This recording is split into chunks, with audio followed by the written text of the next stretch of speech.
तो थोड़ा सा पहले तो बाजार उत्साहित होकर खुला, पर शायद वो इन्फ्लेशनरी वरीज आती हुई नजर आई, क्योंकि एक उसके बाद अपडेट आया, वो आया था, रिपोर्ट आई जिसमें वो पोल था रिस्पोंडेंट्स का, एक साल का आने वाला इन्फ्लेशन कैसे देख रहे हैं वो लोग।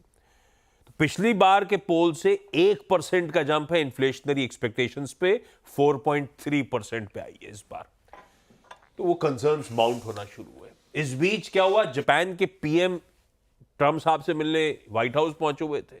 प्रेस कॉन्फ्रेंस जब हो रही थी तो ट्रम्प साहब के कुछ बयान आए, वो और दिक्कत कर गए। ट्रम्प साहब ने कहा कि मैं रेसिप्रोकल टैरिफ्स लगाने जा रहा हूं अगले हफ्ते। रेसिप्रोकल टैरिफ्स मतलब जितना हमारे पे यूएस पे लगाई जाती है टैरिफ्स कंट्रीज द्वारा, उतना ही हम रेसिप्रोकेट करके उतनी टैरिफ्स आप पे लगाएंगे। तो ये बात हो गई कनाडा, मेक्सिको और चाइना के बियॉन्ड, जो यूएस के साथ ट्रेड करते हैं, सब करते हैं, और कहीं ना कहीं टैरिफ सबकी हायर है। तो इसका मतलब है यूएस सब पे टैरिफ इंपोज करने का मन बना रहा है। उस प्रेस कॉन्फ्रेंस में जब पूछा गया कि कब अनाउंस होगा, तो बोले अगले हफ्ते, यानी कि इस हफ्ते न्यूज कॉन्फ्रेंस करूंगा और अपडेट शेयर करूंगा आप लोगों के साथ किस तरह की रेसिप्रोकल टैरिफ्स हम लोग लगाने की तैयारी कर रहे हैं। तो अनसर्टेन हो गया एक तो डेट, और कितनी और किस किस पर टैरिफ लगनी है वो सरदर्द। और इसीलिए यूएस के बाजार लगातार प्रेशर के साथ दिन के लोज पे जाके फ्राइडे को बंद हुए।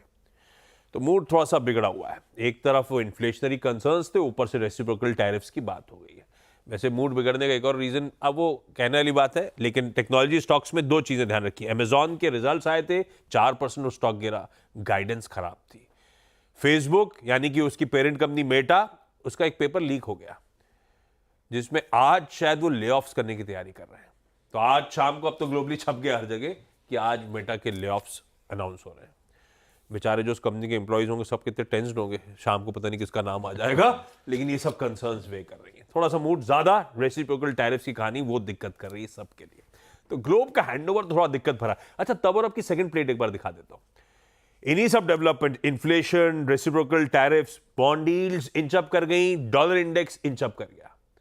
तो उभरते बाजार के लिए वैसे ही संकेत खराब हो गए। ये देखिए आपकी स्क्रीन पे, ये तो हो गई ग्लोब की तस्वीर। हैंडओवर थोड़ा सा फीका फीका सा, कंसर्निंग। पर अपना सेटअप कैसा? फ्राइडे का सेशन बड़ा इंपॉर्टेंट था। पॉलिसी के बाद बहुत वॉलेटिलिटी के साथ फाइनली पस्त होकर बंद हुए, और ये 3 दिन से ऐसे ही हो रहा है। ट्यूसडे को बहुत अच्छा जंप था, उसके बाद से हर दिन सरकता ही जा रहा है मामला। कैसा लग रहा है आपको सेटअप? सेटअप ठीक है, स्पेशली जो मार्केट की आखिरी की आप 1 घंटे की कैंडल देख लें, और उसके अलावा आप एफआई का नंबर देख लें, तो एफआई का नंबर जो है मुझे लग रहा है कि काफ़ी रिड्यूस्ड है उस हिसाब से। अच्छा आशीष, एक चीज़ मैं कहना भूल गया था, आज थोड़ा मुझे लग रहा है कि कुछ सेलेक्ट पीएसयूज में अच्छे आपको मूव्स मिलेंगे, क्योंकि वो जो लक्ष्मण जी ने भी स्टोरी ब्रेक की है, और पीएसयू में सब में खबरें आ रही हैं, सब में खबरें आ रही हैं। तो सरकार, देखिए सरकार वापस एक्टिव हो गई है, और सरकार ने भी ठान लिया है कि कुछ यहाँ पर करना है। तो उस हिसाब से मुझे लग रहा है कि ये एक स्पेस है जहाँ पर गिरावट के बाद थोड़े से आपको अच्छे ट्रेंड मिलेंगे। खैर एनीवे, अब आते हैं आज के सेटअप पर। डीआईएस ने बाइंग की 450 करोड़ की। एफआई की सेलिंग बहुत कम है, 470 करोड़ की, एकदम माइन्यूट सेलिंग है। ये एक अच्छा आंकड़ा है, क्योंकि वो बार देखिए आपकी स्क्रीन पर, डर क्या लग रहा था 6 फरवरी के बाद कि कहीं ये वापस वो प्रोग्राम ना शुरू हो जाए, 4000 करोड़, 5000 करोड़, 6000 करोड़ वाला। उस हिसाब से 470 करोड़ खराब नहीं है नंबर। ये इसको मैं एक पॉजिटिवली लूँगा कि ये नंबर जो है, एफआई की सेलिंग जो है वो कम हो रही है। सेलिंग है अभी भी, लेकिन कम हुई है। इंडेक्स फ्यूचर्स में पोजीशनिंग देखिए, यहाँ पर आप थोड़ा कह सकते हैं कि वापस थोड़ी सी शॉर्ट पोजीशन बिल्डअप होनी शुरू हुई है। खासतौर से अगर आप इसको अगली प्लेट में देखेंगे जहाँ पर चेंजेस आएंगे, तो उसमें देखिए आप एफआईएस के थोड़े से शॉर्ट ऐड हुए हैं 6000 के करीब। ये भी कोई बहुत ज़्यादा नहीं है वैसे। और अगर आप देखें इंडेक्स फ्यूचर्स में सेलिंग है, बिल्कुल है, 800 करोड़ की सेलिंग है, लेकिन 1000 करोड़ की सेलिंग है, लेकिन स्टॉक फ्यूचर्स में उसके सामने थोड़ी सी बाइंग है। तो वो एक टाइम था इसमें वो लोग कैश में 5000 करोड़ बेचते थे, इंडेक्स में 5000 बेचते थे, स्टॉक में 5000 बेचते थे। वो 15000 करोड़ की सेलिंग वाला तो मामला अब थोड़ा थोड़ा खत्म हुआ है। ये एक अपने आप में एक पॉजिटिव है। With in index futures, Nifty में थोड़ी ज़्यादा सेलिंग हुई है, बैंक निफ्टी में थोड़ी कम सेलिंग हुई है। वो टेबल आएगी आपके स्क्रीन पर। एक बात हुई है लगातार कि बैंक निफ्टी जो है वो रिलेटिवली थोड़ा सा एक बेटर इंडेक्स है, रिलेटिवली बेटर इंडेक्स है। लेकिन जो लॉन्ग शॉर्ट है वो फिर से एक बार दिखा देते हैं। 215 लॉन्ग कम हुए और 6118 शॉर्ट ऐड हुए हैं सिस्टम में। और वो देखिए, वो जो हॉकी स्टिक है, अभी भी बनी तो हुई है हॉकी स्टिक, थोड़ा बीच बीच में इसमें थोड़े से जर्क्स आ रहे हैं, लेकिन ठीक है। और टेबल के फॉर्मेट में देखिए, 10% की जो लॉन्ग पोजीशन थी एफआईएस की 3 फरवरी को, अब हम 16% पर है। 1,84,000 के यूनिट शॉर्ट कॉन्ट्रैक्ट थे, वो 1,62,000 पर है। तो है तो सही, थोड़ा सा मतलब शॉर्टिंग तो है मार्केट में, इंडिया विक्स लेकिन कूल ऑफ होना शुरू हुआ, ये एक अच्छी चीज़ है। अब हमारे कंफर्ट जोन के काफ़ी नीचे आ गया है, वो 15 के नीचे आ गया है, 13.68 पर 3.46% घटकर पुट कॉल रेशो भी ओवरसोल्ड जोन में है, 0.83 पर है वर्सेस 0.95। हाँ, बैन में एक स्टॉक ऐड हो गया, मन्नापुरम आ गया बैन में, लेकिन ठीक है, वो मतलब कोई बहुत बड़ी ऐसी वो नहीं है कि मेक और ब्रेक है मार्केट के लिए। तो सेटअप मार्केट का फ्रैंकली बोलूँ ना, इतना ख़राब नहीं है। देखिए इवेंचुअली ना it all boils down to price action. Price action के ऊपर काफ़ी कुछ डिपेंड करेगा। जो खासतौर से फ्राइडे का लो था 23,443, जहाँ पर हमने कहा भी है कि सारे इंपॉर्टेंट मूविंग एवरेजेस भी हैं, बहुत कुछ उसके ऊपर डिपेंड करेगा कि वो लेवल बच रहा है या नहीं बच रहा है। अगर वो लेवल बच जाए तो ये सेटअप आपके लिए पॉजिटिव है, अगर वो लेवल ना बचे तो ये सेटअप आपके काफ़ी अगेंस्ट जा सकता है। तो सेटअप जो है ना वो एकदम उस जगह पर है जहाँ पर मेक और ब्रेक बेसिकली मार्केट के लिए। मेक और ब्रेक, और वो अपफ्रंट चार्ट के थ्रू समझाया भी हुआ था जो समीकरण भारतीय बाजारों के बैठे हुए थे। ऐसे में निफ्टी की अब स्ट्रैटेजी, सेटअप खराब नहीं है, सेटअप अच्छा है, डोमेस्टिक संकेत पॉजिटिव है, बस दिक्कत है कि थोड़ा सा ग्लोब की अनसर्टेनिटी है। ऐसे में फिर निफ्टी का अप्रोच रखा क्या जाए? देखिए निफ्टी पर मैं आज जो सपोर्ट है ना, बस फर्स्ट सपोर्ट जो वही सब कुछ है, वो बस वो ही मेक और ब्रेक है। 23,440 से 23,475, जहाँ पर 10 day 20 day exponential moving average और फ्राइडे का लो है। और उसके बाद अगर ये टूटा तो एक छोटा सपोर्ट है 23,350 से 23,400 का ऑप्शन राइटर के हिसाब से, उसकी कुछ बहुत ज़्यादा वैल्यू नहीं है, क्योंकि अगर ये जोन टूटेगा तो उसके बाद मुझे लग रहा है कि आप वापस उस 22,800 के लो को शायद टेस्ट करेंगे। फर्स्ट रेजिस्टेंस मिलेगी आपको अगर मार्केट चलना शुरू हुआ 23,600 से 23,700, जो कि फ्राइडे का हाई था और ऑप्शन राइटर्स का जोन भी है। अगर ये क्रॉस हुआ तो 23,750 से 23,850, जो रीसेंट हाई रहा है आपका पॉलिसी से एक दिन पहले का। देखिए इस मार्केट में ना वन वे अप्रोच लेके आप नहीं जा सकते, आपको स्क्रीन को देखना होगा, और अगर स्क्रीन आपको कुछ कह रही है कि ये करिए तो आपको वो करना होगा। आप अपने हिसाब से सोच के जाएंगे कि मैं बस इस लेवल पे बाय कर लूँगा, ये वो वाली मार्केट नहीं है। इस बाज़ार में अगर आप लॉन्ग हो तो आपके अंदर ये कैपेबिलिटी भी होनी चाहिए कि डबल शॉट हो जाए, मतलब ना सिर्फ लॉन्ग काटें बल्कि शॉर्ट हो जाएं।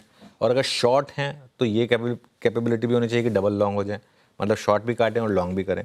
अगर आप ये कर सकते हैं तब तो ये मार्केट आपके लिए है। अगर आप वन साइडेड व्यू लेकर इस मार्केट में ट्रेड करना चाहते हैं तो इस मार्केट में पैसा नहीं बनाएंगे, दोनों तरफ के ट्रेड नहीं ले सकते, तो ट्रेड मत करिए। फॉर एग्जांपल मैंने ये ट्रेड दी नहीं है, लेकिन मैं एक एग्जांपल के तौर पे कह रहा हूँ। सपोज करिए हम 50-60 पॉइंट गैप डाउन के साथ खुल रहे हैं, तो हम खुलेंगे करीब करीब स्पॉट पर 23,500 पर, तो आप एक लीप ऑफ फेथ में वहां पर एक बाय कर सकते हैं 23,500 पर, और एक स्टॉप लॉस लगा सकते हैं सिस्टम में 23,440 23,425 के आसपास का। अगर वो ट्रेड चल गई तो एक 60-65 पॉइंट के रिस्क रिवॉर्ड, एक रिस्क के साथ आपको 60-65 पॉइंट अपसाइड पर दे देगी। वो ट्रेड हो सकती है। लेकिन ये मतलब लेकिन अगर वो टूटा तो आपको शॉर्ट करना भी आना चाहिए। तो ये चीज़ें जो है ना बहुत टफ है मार्केट में, इसके लिए थोड़ा सा अगर आप केयरफुली ट्रेड कर सकते हैं तभी इस मार्केट में ट्रेड करिए। बिल्कुल ठीक, ये है निफ्टी की स्ट्रैटेजी, ये है की लेवल्स जो प्रोड्यूसर साहब ने आपकी स्क्रीन पे रख भी दिए। निफ्टी बैंक 5 साल बाद पहला दरों में कटौती, पहला रेट कट आरबीआई की तरफ से, एमपीसी की तरफ से, वो भी ज्यादा उत्साह झोंक नहीं पाया। हो सकता है उससे पहले हम ऑलरेडी तैयार थे, माइंडसेट में था सबके, तो भाव में रिफ्लेक्ट हो गई पॉलिसी। अब निफ्टी बैंक लेकिन अभी भी 50,000 के साइकोलॉजी इंपॉर्टेंट लेवल के ऊपर ट्रेड कर रहा है। कैसा पोजीशन नजर आता है, और Nifty versus Nifty bank comfort कहां ज्यादा? बिल्कुल, देखिए निफ्टी बैंक जो है ना वो एक शेड बेटर है, ये हमने पहले भी बात की थी, और पॉलिसी भी पॉजिटिव है यहाँ पर। 49,850 टू 49,900 बहुत क्रूशियल लेवल है जहाँ पर आपका पॉलिसी डे का लो है। ये मेरे ख्याल से एक सपोर्ट है। मेरा ये मानना है कि इसके आसपास अगर आप मिले तो वो बाय जोन होगा, और उसके बाद बड़ा सपोर्ट आपका 49,650 टू 49,750 10 और 20 डे एक्सपोनेंशियल मूविंग एवरेज। देखिए निफ्टी के जो लोज हैं वो 10 और 20 डे में पर हैं, बैंक निफ्टी में कुशन है अभी भी वहाँ पर। तो इसके लिए मेरी अप्रोच रहेगी 49,850 टू 49,950 तक की डिप में आप बाय करें, और एक स्टॉप लॉस लगाएं सिस्टम में 49,650 का। ये थोड़ी सी एक लीप ऑफ फेथ ट्रेड है, क्योंकि बैंक निफ्टी में समीकरण अच्छे बैठ रहे हैं, इसके लिए मैंने एक व्यू लिया यहाँ पर। और अगर ये ट्रेड चली तो आपको कहाँ तक ले जा सकती है? एक बार के लिए 50,250 से 50,300, जहाँ पर 50 डे एक्सपोनेंशियल मूविंग एवरेज है, और उसके बाद 50,600 से 50,650 पॉलिसी डे का हाई।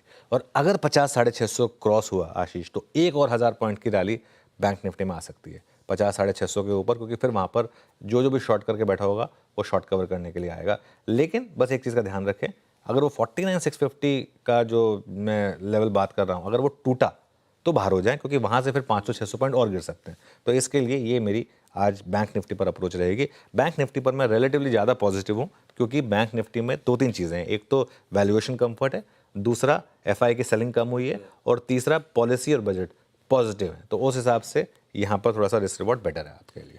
परफेक्ट है, एक शेड बेहतर, रिस्क रिवॉर्ड ज्यादा comforting, Nifty bank versus Nifty 50, दोनों पे स्ट्रैटेजी आपकी स्क्रीन पर रख दी गई है।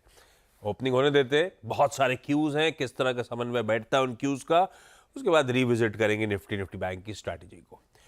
सीएनबी सेवास का मॉर्निंग पैनल भी रेडी हो रहा है, मंडे की सुबह है, सबके सब जुड़ रहे हैं हमारी बढ़िया से मदद करने के लिए।